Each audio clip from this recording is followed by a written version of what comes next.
உடலூரில் வாழ்ந்திருந்தேன், உறவூரில் மிதந்திருந்தேன், கருவூரில் குடி புகுந்தேன், மண்ணூரில் விழுந்து விட்டேன், கண்ணூரில் தவழ்ந்திருந்தேன், கையூரில் வளர்ந்திருந்தேன், காலூரில் நடந்து வந்தேன், காளையூர் வந்து விட்டேன்.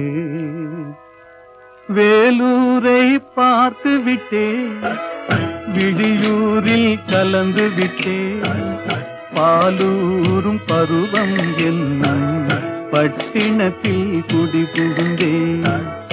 எந்த ஊர் என்றவனே இருந்த ஊரைச் சொல்லவா, அந்த ஊர் நீயும் கூட அறிந்த ஊர்